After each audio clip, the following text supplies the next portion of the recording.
c'est Ah oui. Moonlight Act, une Elle est longue. série bien Elle est un peu longue, oui, Elle est un peu oui, longue. bon, Mais c'est une Je l'ai. pépite, paraît-il. Une belle pépite. ça se Oui. mérite. Voilà, donc, Exactement. je vais remettre ça en contexte. Hein. Donc Kazuhiro Fujita, hein, c'est un auteur contemporain qui en France est mal aimé, à l'instar de son compagnon de galère du même magazine, Koji Kumeta, qu'on connaît pour Sayonara Zetsubo Sensei, Ainsi n'est-ce pas? que le titre Ainsi Kolega. que, tout à fait, Kakushigoto. Hein, voilà. Et d'ailleurs, du coup, comme ils sont très amis, ils se font des clins d'œil et du coup, Kazuhiro Fujita apparaît dans le manga. Voilà, coucou. Ah mais oui, c'est vrai, c'est cet auteur-là qui lui dit des conseils et tout, machin. Oui, et qui est classé sous le nom le maestro de la Le Dark Fantasy. C'est trop bien, ce passage. exactement ça. Pas Et du c'est tout, incroyable. voilà. Donc, effectivement, c'est un titre qui colle parfaitement à cette personne. Notamment, on revoit en plus sa collection de bric-à-brac pour ses mangas un peu plus tard. Voilà, c'est toujours très bon que chez Auto, achetez-le, bien sûr. Ça, c'est disponible. Donc, Fujita, c'est un auteur qui, au Japon, n'a pas besoin d'être présenté. Chez eux, il est extrêmement populaire. Chez nous, personne ne le connaît. Chacun des titres qui a sorti sont devenus des classiques, à commencer par Ushio et Tora, que nous, on a eu la chance d'avoir uniquement en animé, n'est-ce pas? Pour l'instant. Voilà, pour l'instant. Pour l'instant. Pour ce qui est des mangas de Fujita, c'est pas la joie, parce que à peine 700 exemplaires par tome pour Karakuri Circus, ça a fini par couler chez Delcourt. On attend toujours une réédition. Bougez-vous. Plus, évidemment, les classiques et chefs-d'œuvre chez Kiun dans une édition que je vous conseille, les Black Museum avec Ghost and Lady et Springald, qui sont magnifiques. Franchement, c'est superbe. Voilà. Et donc, on en arrive à Kazé et à ce titre absolument incroyable qui vient de se terminer en 29 volumes, Moonlight Act, n'est-ce pas? Avec deux couvertures qui se ressemblent pour le tome 1 et le tome 29. C'est fait exprès, bien sûr. Voilà. Donc, Moonlight Act, c'est l'histoire de Gecko, hein, qui est sur la couverture. Un jeune typé Jotaro, pas méchant mais bagarreur avec un grand cœur, un typical shonen. Il a une amie d'enfance qui s'appelle Engekibu, et qui est la seule qui sait l'amadouer parce qu'il connaît tous les détails croustillants de sa vie. Bref, ils font la paire. Mais un jour, Gecko va se retrouver face à des affaires surnaturelles en lien avec les contes de fées. Et il va rencontrer littéralement un personnage venu d'un conte japonais. Il va faire un genre de pacte avec elle sans le vouloir. Et il va être obligé de la suivre dans son aventure à travers les histoires du monde entier. Voilà. Donc Moonlight Act, c'est un peu entre l'excellent comics Fable de Bill Willingham, je ne sais pas si vous connaissez, c'est excellent, et la Brigade des Contes de Fées, le dessin animé qui passait au Zouzou, hein, on a la référence qu'on a. Gecko va utiliser son ami transformé en massue pour tabasser des personnages de contes devenus complètement fous, frappés à cause des rayons de la lune. Alors, je vous explique pourquoi, parce qu'il y a un twist. Évidemment, ce n'est pas un postulat qui est extrêmement compliqué, hein, c'est plutôt basique même pour du shonen, mais évidemment, même si c'est du conte de fées, il va reprendre cet imaginaire-là à sa sauce, Fujita, parce que forcément, la fantaisie, Fujita c'est un maître du fantastique, hein, donc ça lui parle. Et il est très bon quand il s'agit de toucher à l'occulte et aux esprits, et avec Moonlight Act, on est en plein dedans, en fait, pendant une grosse partie de l'œuvre. Et d'autant que la structure de voyage d'histoire en histoire permet de faire des arcs narratifs qui sont facilement définissables et courts. Mais à la moitié, on part dans un truc absolument immense. On commence à creuser dans le passé de Gecko et de Gekibu, et Fujita pose son intrigue sur la table, et on s'y attend pas du tout. Parce qu'en fait, il nous sort un truc de derrière les fagots qu'on était là. Ah bon, c'était ça l'histoire. D'accord. Ah bon, je pensais que c'était ça l'histoire. Non, c'est pas ça l'histoire. Bon, ben c'est pas ça l'histoire. Et, et pour le coup, on est surpris, mais de manière agréable quand même. On est content que ça soit pas exactement ce qu'on s'attendait. Surtout que le dernier arc est particulièrement intense, avec une fin dans une résolution finale qui permet à Fujita de partir sur une ode à l'imaginaire et à la culture qui dépasse largement le cadre des contes, glissant sur le fil du méta, en bardant son œuvre de référence inattendue, mais bienvenue, bien sûr. Sur le trait, on est dans un pur style Fujita, hein, voilà, avec des crayonnés extrêmement intenses, bien sûr, des doubles planches qui puent le flow, hein, ça se voit là, avec un découpage extrêmement dynamique, mettant en valeur le dessin inimitable, reconnaissable entre mille, qui a tant de difficultés à percer chez nous. Hein, c'est vrai que voilà. ce c'est unique en son design, genre, hein, c'est vrai, le trait de Fujita, il a quelque chose de... c'est lui. Ah, c'est lui, quoi. C'est une patte personnelle qui colle à merveille à son univers entre action, horreur et fantastique. Maintenant, j'espère ça lui va bien. Ah ben, ça lui va très bien, hein, complètement. Enfin là, on est sur un titre qui est complètement dans ce style-là. Hein. Là, la planche où il dégomme le grand méchant loup, elle est folle, quoi. Enfin, c'est un truc de. C'est vraiment. Et puis il fait des doubles planches. Enfin là, avec même on le voit sur la planche d'à côté avec le chariot et la massue. C'est extrêmement travaillé, toujours plein de détails. Il a un trait avec... Enfin, il y a vraiment énormément de traits, en fait. Ça donne un look qui est exceptionnellement bizarre. Et c'est fait exprès, hein, c'est très stylé, c'est stylisé dans son style à lui, voilà. On peut pas faire plus Fujita que Fujita, et il y a personne d'autre qui peut faire un truc comme ça. Sauf peut-être ses assistants, hein, parce que du coup, il en a formé, et puis il y en a qui sont devenus de très grands mangaka. Hein. On pense notamment à Makoto Raikou, hein, l'auteur de Zatch-Bell, qui a fait aussi Animal Kingdom, Shiki-un, qui sont des titres qui sont peut-être ce qui se rapproche le plus de Fujita en France, qui n'est pas du Fujita. Et Nobuyuki Anzai aussi, qui a été son assistant, qui du coup on connaît pour Flame of Recca, et qui avait fait aussi Maraven, Merchant Awakened Romance. Il est très chouette d'ailleurs. Ouais, j'aime beaucoup cet isekai, d'avant l'isekai, bien sûr. Bitel C'est ça. Bitel a fait une chronique spéciale sur Mar, justement, dans Manga. Ouais, en disant mon isekai préféré, il a chamboulé ma vie, etc. De toute façon, c'est très chouette, Mar. Moi, j'aime beaucoup Mar. D'ailleurs, le manga est beaucoup plus noir que son adaptation animée. Mais on digresse. Voilà. Et du coup, moi, il faut que les gens se lancent sur Moonlight Act, parce que c'est absolument incroyable, n'est-ce pas? N'hésitez pas à faire entendre votre voix pour que Kazé fasse des réimpressions des volumes en rupture, parce qu'il y en a, et là, c'est souvent sur Moonlight Act, parce que ça mérite vraiment d'être lu. C'est un titre qui te sort un peu de ta zone de confort en termes de dessin, hein, clairement. Hein. Fujita, c'est pas un auteur passe-partout au niveau du dessin. Il a un trait qui est pas celui que tu présentes en premier quand tu penses à du shonen, quoi. Tu te dis shonen, bon, ou à du manga tout court, peut-être, ou même du manga tout court. Quoi. Non, il a une patte d'auteur. Il a une patte d'auteur, voilà. Et c'est vrai que au Japon, il est apprécié pour ça. Chez nous, c'est ce qui l'empêche peut-être de percer, et ce qui est aussi peut-être un frein pour Kaiji de la même manière. Aussi le fait qu'il y a 50 tomes et plus.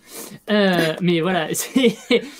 Après, c'est le lot de tous les auteurs qui ont effectivement un trait graphique assez unique en leur genre. C'est pareil aussi avec les auteurs d'horreur, entre autres. C'est pour ça que Junji Ito a eu du mal pendant longtemps, et que maintenant, il est adulé, et que c'est un auteur culte, et que finalement, ça marche.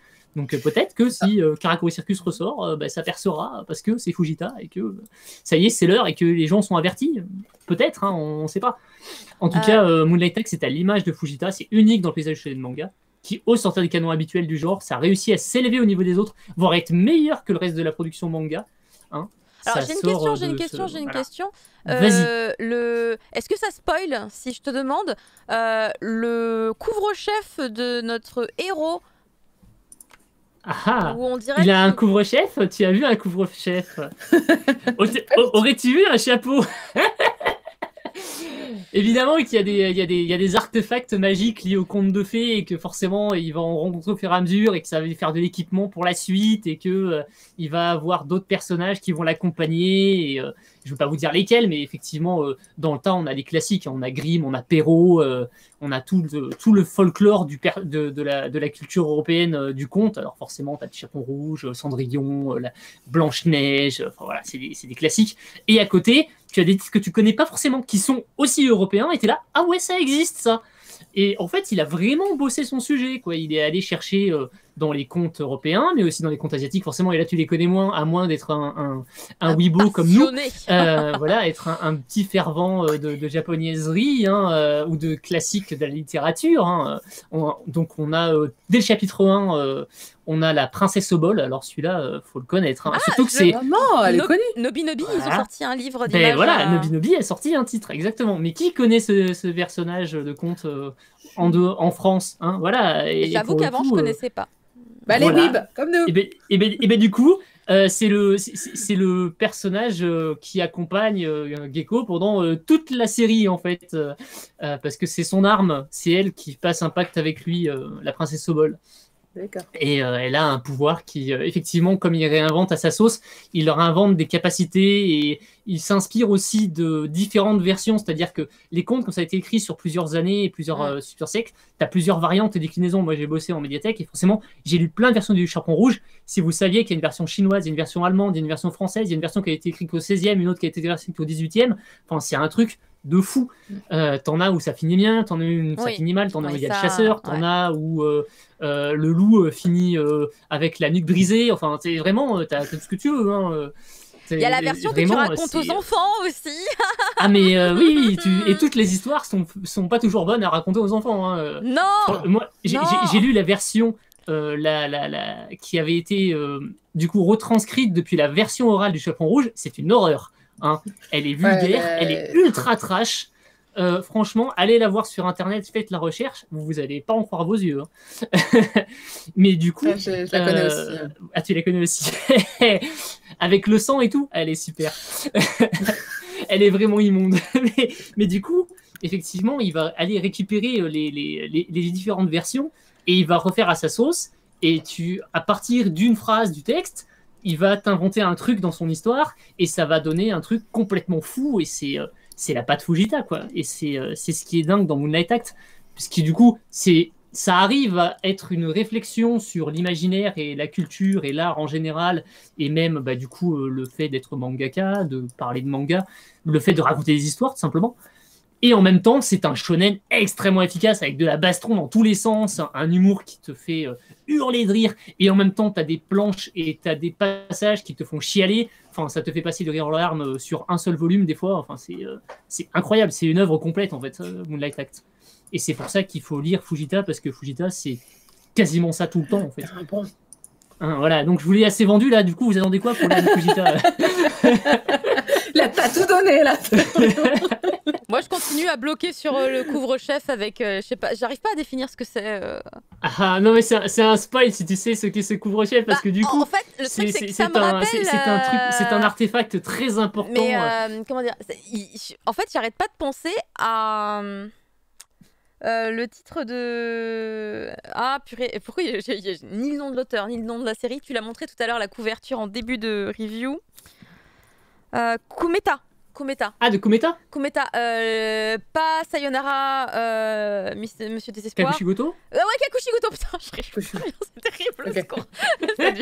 J'ai pas le nom, j'ai pas l'auteur, mais si tu me le dis, je le trouverai.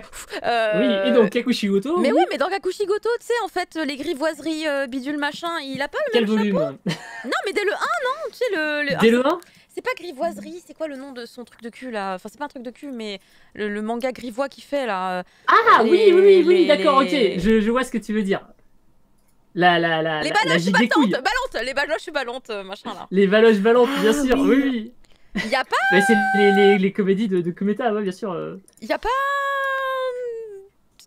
Tu vois? Je suis pas sûre. Et en même temps. Car j'ai pas le j'ai pas pensé. En vrai, il y a potentiellement une référence, hein, parce que voilà, ils se connaissent bien. Mais voilà, oui, mais c'est pour ça. Je me disais, il l'a mis dans son manga en mode, regardez, c'est lui, la Dark Fantasy. Bah oui. Et en même temps, tu vois, au début, je me suis demandé s'ils étaient assistants les uns des autres. En fait, c'est assez marrant d'ailleurs. Parce que ils sont du même magazine, du coup, c'est le Weekly Shonen Sunday, si je dis pas de bêtises. Donc chez. Ce serait pas déconnant, Kodansha, tu vois, qu'ils se fassent des petits feats comme ça là. Bah ouais, carrément. Surtout ils ont quasiment commencé au même moment et tout, dans les années 90. Enfin voilà.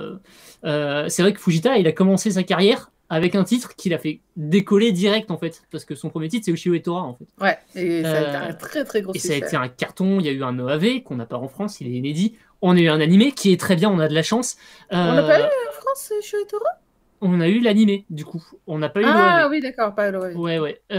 Et après on a eu Karakuri Circus, en manga ça a bidé, en animé c'était raté, mais regardez-le, peut-être si vous voulez, le faites pas en fait, non, attendez la réédition. Mais sinon il est sur Amazon Prime, hein, donc voilà, on l'a eu quand même. Mais ça a charcuté largement dedans. Il y a Muffin qui dit qu'on a invoqué Kumeta et du coup il annonce un nouveau manga. Je sais pas si c'est pour faire une rime ou si c'est vrai.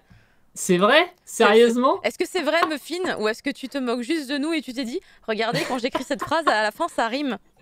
Genre vraiment il y a une... Non mais c'est vrai en plus. Trop bien. Incroyable. C'est pas vrai. Mais non. Attendez, faut que j'aille voir. Attendez, je vais voir le titre. Hasard. Incroyable quand même. Dans le Weekly Shonen Sunday. Voilà, c'est le Sunday Shogakukan, c'est bien ça. Shibuya Nier Family. Voilà, que l'on doit à Koji Kumeta. Incroyable. Et ben voilà, un très, chapitre très fort. Prologue. Tu fais la news ce soir et bim, le même jour. Et bim. On pourrait croire qu'on était au courant. Là, j'ai parlé de 2 auteurs, hein, voilà, 2 auteurs qui bident chez nous, mais vas-y, faut les vendre. Mais Kumeta, c'est rigolo quand même. Kumeta, c'est génial, mais Kumeta, c'est en fait, c'est un auteur qui est extrêmement populaire aussi au Japon. Hein, je veux dire, c'est-à-dire, t'as quasiment toutes ces séries qui ont été adaptées en animé. Chez eux, c'est un auteur cultissime, tout le monde le connaît. Il a quasiment 30 ans de carrière. Je crois qu'il a fait une exposition récemment. C'était pour ses 30 ans de carrière. C'est énorme, 30 ans de carrière hein, pour un auteur. Et effectivement, chez eux... on vient de dire que Bruno Le Maire, ça faisait déjà 20 ans. Donc Ah là là. Voilà, ça fait mal. Hein, voilà. Mais bon. C'est comme ça. Bah, non, en tout cas, merci beaucoup pour ta review passionnée. Mais de rien. Mais oui, on sent ça fait longtemps que tu voulais en parler. On a touché à la corde oui, sensible. En même temps, j'ai vu le titre arriver, j'ai fait ah, c'est la fin. Ah, mais on peut parler de. Mais évidemment. Mais je vous ferai le même speech quand on aura la découverte sur Karakuri Circus. À Kazé, on m'a dit que c'était une pépite, le manga, tu vois. Mais bien sûr, c'est une pépite. Même eux, ils le kiffent. Donc, Mais Kazé, ils le savent que c'est une pépite. Pour eux, à mon avis, c'est un crève-cœur que le titre se vende pas si bien, en fait. Moi, ça fait mal hein, quand t'as des bons titres comme ça. Parce que là, en fait, la tristesse du titre, c'est que le 1 se trouve, le 2 se trouve pas. Le 2 est en rupture, en fait. C'est comment tu veux que les gens découvrent une série s'ils manquent déjà comment tu fais quoi. Ça marche comment là En numérique. J'ai la réponse en numérique tout le temps, vous avez vu. Voilà, mais oui, évidemment. Oui. Après, je sais pas, ça se trouve, il est pas dispo en numérique. Ouais, je pense qu'il l'est, mais je suis pas sûr, en vrai. Mais je pense que lui, il l'est. Il l'est pas? J'ai un doute. Enfin, il y a une époque, ça l'était pas, mais après, maintenant, en ce moment, ils font beaucoup d'efforts. Moi, je sais que j'ai découvert Moonlight X sur le tard. On m'a dit, c'est Fujita. Je fais, ah putain, il y a un titre de Fujita qui est pas Karakuri Circus en France. Et du coup... les 29 tomes sont disponibles en numérique. Hein. Les 29. Et ben voilà. Sur Isneo, ils sont tous là. Ils y sont tous. Incroyable. Il n'y a plus d'excuses. Bah, mais du coup, quand même, achetez-les en manga physique hein, si vous avez l'occasion, parce que c'est. S'il en manque. S'il en manque, il faut attendre les réimpressions. Il faut aller harceler Kazé pour faire des réimpressions. Ils ont fait un batch, là, ils ont fait un tweet récemment. Ils ont dit, ils ont imprimé plein de trucs. Autant en janvier, ils réimpriment encore plein de trucs. Hein, on sait pas. Hein. On a eu un raid de Mademoiselle Soso. On l'a reçu gentil. On le fait alors que c'est là, on vient de finir. Mais non, mais c'est pas grave. Tu peux répéter que Moonlight Act c'est une pépite, voilà. Mais évidemment, on était en train de finir la review de Moonlight Act, incroyable manga de Kazuhiro Fujita en 29 tomes qui vient de s'achever chez Kazé Manga. Lisez-le, lisez Karakuri Circus aussi quand ça ressortira un jour. Cette année, l'an prochain, on y croit. Et mangez des pommes. Pardon. Des fraises, non, on a dit c'était des fraises aujourd'hui. Des fraises aujourd'hui. J'ai cru que c'était une référence à Moonlight Act et les pommes. Ah bon? D'accord, ok. C'est parce qu'il te sort ça comme une réclame, on a l'impression qu'il l'avait pris après par cœur, je trouve ça trop génial. Okay. Et il était rodé, hein. J'ai l'impression d'entendre la réclame pour FF14 que je répète en boucle à chaque fois. Oh là là. En tout cas, merci beaucoup, Prof Isekai.